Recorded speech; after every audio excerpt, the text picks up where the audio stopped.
नमस्कार दोस्तों, अतुल्य भारत ज्योग्राफी के इस डिजिटल मंच पर मैं हंसराज चौधरी एक बार फिर से आपका स्वागत करता हूं। पिछली कक्षा में हमने राजस्थान के सूती वस्त्र उद्योग के बारे में चर्चा की।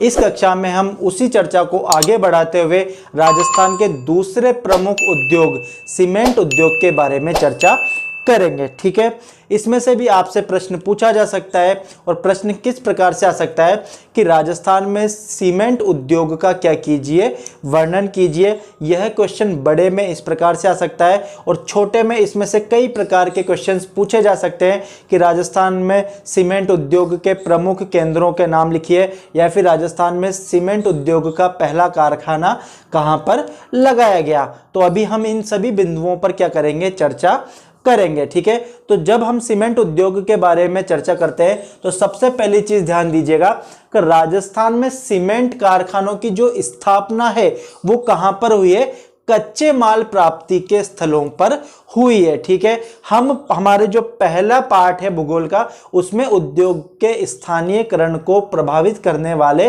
तत्वों के बारे में चर्चा कर चुके हैं। ठीक है, वहां पर हमने ये पढ़ा कि एक उद्योग के स्थानीयकरण मतलब किसी उद्योग की स्थापना कहां पर की जाए, उसके लिए कई सारे कारक काम करते हैं। उनमें से जो सबसे महत्वपूर्ण कारक है वो क्या है, कच्चे माल की प्राप्ति। और जिन वस्तुओं के उत्पादन अथवा निर्माण में वजन का क्या होता है, ह्रास होता है, या फिर वजन में क्या हो जाती है, कमी होती है, ऐसे उद्योगों की स्थापना कच्चे माल प्राप्ति के स्थलों पर ही की जाती है। तो केवल राजस्थान में नहीं अपितु पूरे विश्व भर में सीमेंट उद्योग जो लगाया जाता है वो कहां पे लगाया जाता है, कच्चे माल प्राप्ति के स्थलों पर ही लगाया जाता है। क्यों लगाया जाता है, तो देखिए, 1 टन सीमेंट के निर्माण के लिए या फिर 1 टन सीमेंट के उत्पादन के लिए लगभग 1.5 टन तो क्या चाहिए होता है, चूना पत्थर चाहिए होता है। और ये जो चूना पत्थर है ये क्या है, प्रमुख कच्चा माल। ठीक है, तो जहां कहीं पर भी चूना पत्थर के खाने होंगे या जहां कहीं पर भी चूना पत्थर का उत्पादन अधिक होगा, वहीं पर ही किसका, सीमेंट उद्योग का स्थानीयकरण होता है। ठीक है, तो 1 टन सीमेंट के उत्पादन के लिए लगभग 1.5 टन तो क्या चाहिए होता है, चूना पत्थर की आवश्यकता होती है। इसके अलावा लगभग इतना ही 1.2 टन क्या चाहिए होता है, कोयला चाहिए होता है। कोयले का ये जो उपयोग होता है वह ऊर्जा उत्पादन के लिए किया जाता है। ठीक है, इसके अलावा 0.3 टन किसकी आवश्यकता होती है, जिप्सम की आवश्यकता होती है। तो इन लगभग 3 टन वस्तुओं को काम में लेने के पश्चात 1 टन क्या बनती है, सीमेंट बनती है। तो अगर आप यहां उद्योग लगा रहे हैं और यहां पर हमारे चूना पत्थर नहीं मिलता है तो हमें अलग अलग स्थानों से कितना, 3 टन माल को क्या करना पड़ेगा, लाना पड़ेगा।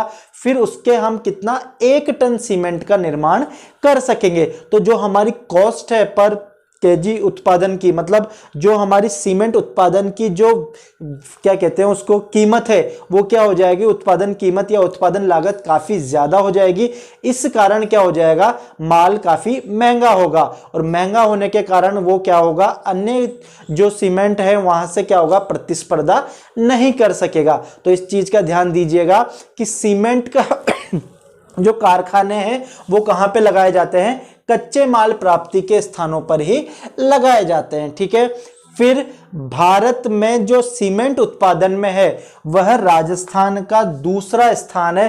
पहला स्थान किसका है, आंध्र प्रदेश का है। वर्तमान की अगर हम बात करें तो राजस्थान पहले स्थान पर पहुंच चुका है। आपकी जो पुस्तक है उसमें डेटा क्या है, थोड़े पुराने हैं, लेकिन हमें यही याद रखना है जो हमारी किताब में लिखा हुआ है।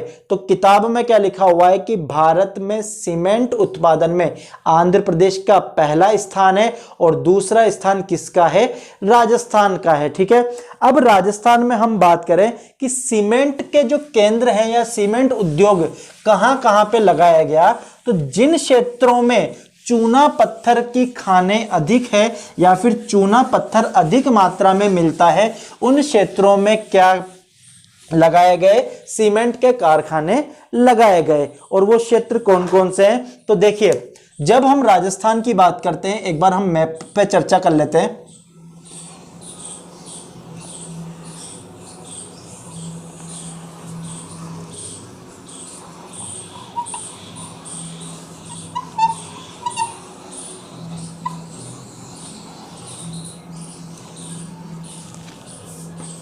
ठीक है, अब हम मैप पे बात करें तो सीमेंट का जो चूना पत्थर है उसका उत्पादन प्रमुख रूप से कहां पर,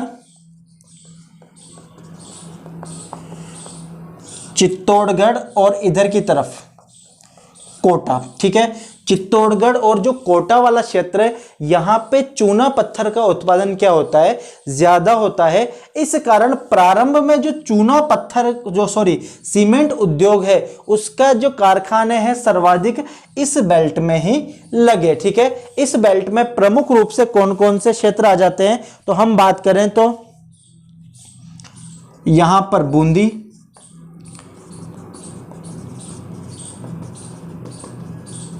यहां पर आ जाएगा सवाई माधोपुर। ठीक है, इसके अलावा अगर हम बात करें तो उदयपुर। ठीक है, तो प्रारंभ में चूना पत्थर की उपलब्धता इन्हीं क्षेत्रों में ज्यादा पाई गई, तो इन्हीं क्षेत्रों में क्या लगाए गए, सीमेंट के कारखाने ज्यादा लगाए गए। अब वर्तमान की अगर हम बात करें तो जो चूना पत्थर है उसकी जो खोज है वो पश्चिमी क्षेत्र में, जो पश्चिम के जिले हैं वहां पर भी इसकी खोज और उत्पादन किया जा रहा है। इस कारण इसके जो कारखाने हैं वो कहां पर, जोधपुर, पाली, नागौर। ठीक है, इसके अलावा यहां पर सिरोही। तो अब वर्तमान में पश्चिमी राजस्थान में भी इन कारखानों की स्थापना हो रही है। अभी हम पढ़ेंगे कि नागौर में गोटन नामक स्थान पे सफेद सीमेंट का क्या होगा, इस उत्पादन किया जा रहा है। ठीक है, तो आप ये चीज ध्यान दीजिएगा कि राजस्थान में सीमेंट उद्योग का जो वितरण है वो कहां पे पाया जाता है, चूने की खानों के क्षेत्र में, या फिर चूना पत्थर जहां पे सर्वाधिक मात्रा में उत्पादित होता है उन क्षेत्रों में किसका, सीमेंट के कारखानों का वितरण पाया जाता है। अब हम बात करते हैं राजस्थान में पहला कारखाना कब लगाया गया, तो राजस्थान में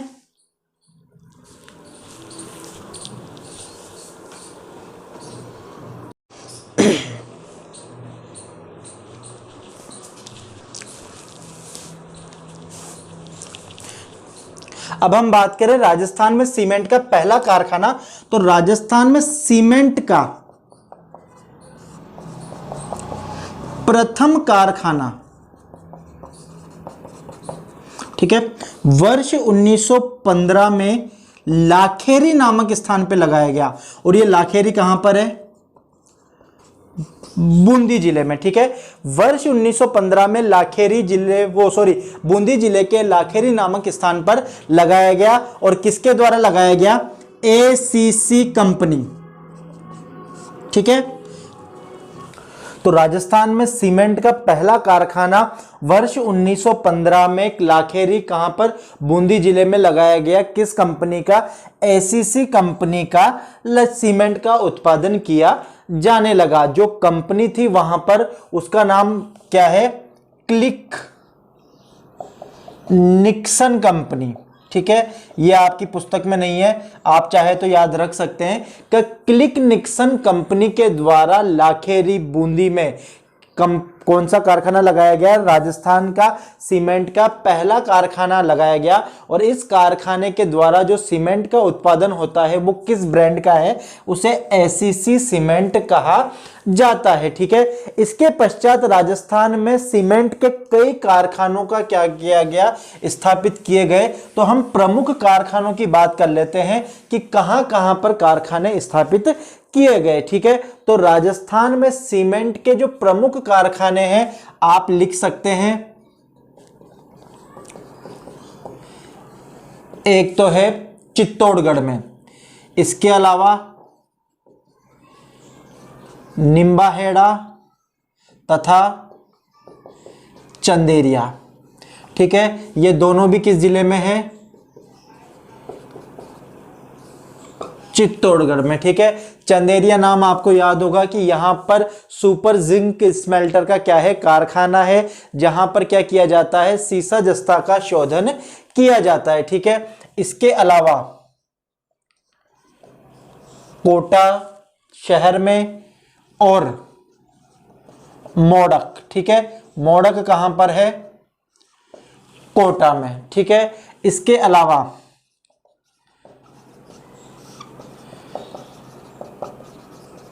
सवाई माधोपुर जिले में भी किसका स्थापन किया गया, सीमेंट कारखाना लगाया गया, लेकिन वर्तमान में यह सीमेंट कारखाना क्या है, बंद है। ठीक है, इसके अलावा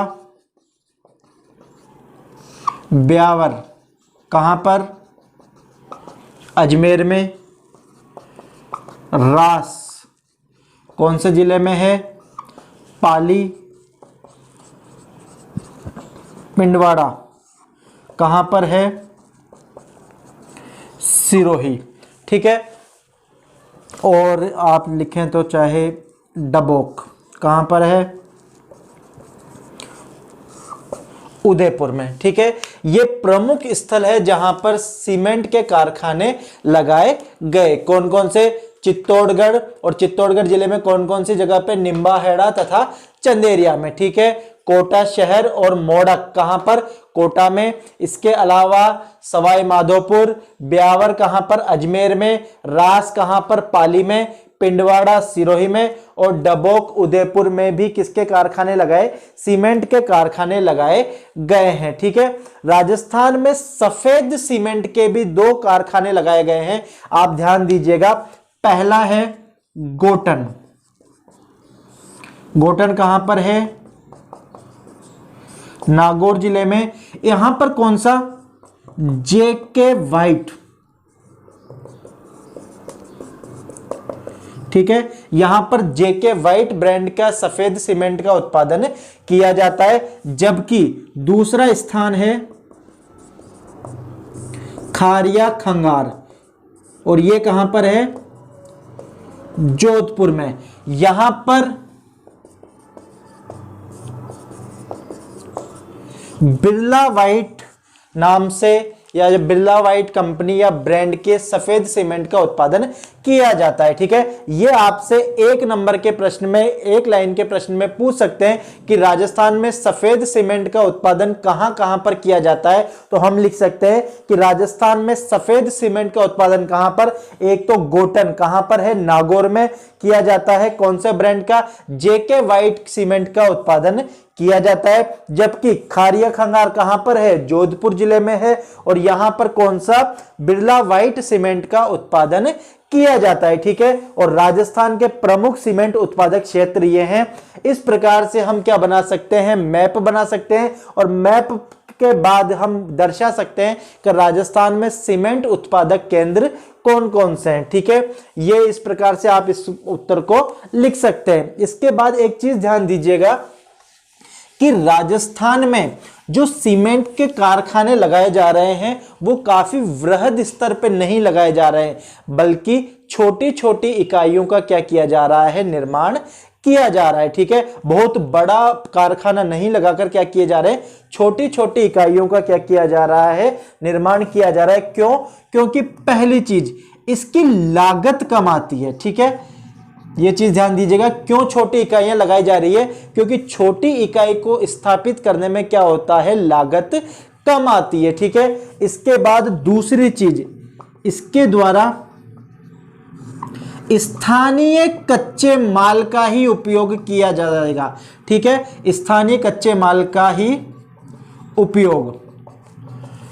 कारखाने का जो स्तर है वो छोटा होने पर क्या होगा, हमें बाहर से कच्चा माल मंगाना नहीं पड़ेगा। ठीक है, हमने अभी शुरुआत में ही चर्चा की कि जो सीमेंट का उत्पादन है, 1 टन सीमेंट बनाने के लिए लगभग 3 टन कच्चा माल की आवश्यकता होती है। यदि वृहद स्तर पे क्या करेंगे, कारखाना लगाया जाएगा, तो बड़ी मात्रा में कच्चे माल की क्या होगी, आवश्यकता होगी। और राजस्थान में इतना ज्यादा चूना पत्थर के स्रोत नहीं है। ठीक है, तो यहां पर जो स्थानीय रूप से ही जो कच्चा माल के रूप में चूना पत्थर मिल जाता है, उसी का क्या हो जाता है, उपयोग किया जाता है, बाहर से कच्चा माल मंगाना नहीं पड़ता है। ठीक है, अब तीसरी चीज ध्यान दीजिए कि औद्योगिक इकाई यदि छोटी है तो उसमें ऊर्जा भी कम काम में आएगी। ठीक है, हमने पढ़ा था कि 1 टन सीमेंट के उत्पादन में लगभग 1.2 टन कोयले की आवश्यकता होती है। ठीक है, राजस्थान प्रमुख कोयला उत्पादक क्षेत्र नहीं है, बल्कि यहां पर कोयला बाहर से क्या करना पड़ता है, आयात करना पड़ता है। तो छोटी इकाई लगाने के क्या क्या कारण है? कि पहली चीज, इससे लागत कम आती है। इसमें क्या होता है, स्थानीय कच्चे माल का ही क्या कर सकते हैं, उपयोग कर सकते हैं, और इससे ऊर्जा भी क्या होती है, खपत कम होती है। ठीक है, इसके पश्चात हम बात करें कि राजस्थान में सीमेंट उद्योग को किन किन समस्याओं का सामना करना पड़ रहा है। हमने पिछली कक्षा में सूती वस्त्र उद्योग की भी समस्याओं के बारे में चर्चा की थी कि राजस्थान में सूती वस्त्र उद्योग के विकास में किन किन समस्याओं का सामना करना पड़ रहा है। उसी प्रकार से राजस्थान में सीमेंट उद्योग के विकास के लिए भी कई समस्याओं का सामना करना पड़ रहा है। उसमें सबसे महत्वपूर्ण है पुरानी मशीनरी। सबसे इंपॉर्टेंट चीज क्या है, पुरानी मशीनरी। पुरानी मशीनरी के कारण क्या होता है, उत्पादन कम आता है और लागत क्या होता है, ज्यादा होती है। ठीक है, इसके अलावा हम लिख सकते हैं विद्युत की अनियमित आपूर्ति। ठीक है, हम लिख सकते हैं ब्रॉडगेज सेवा का कम विस्तार। ठीक है, हम लिख सकते हैं उत्पादन लागत अधिक आती है। इसके अलावा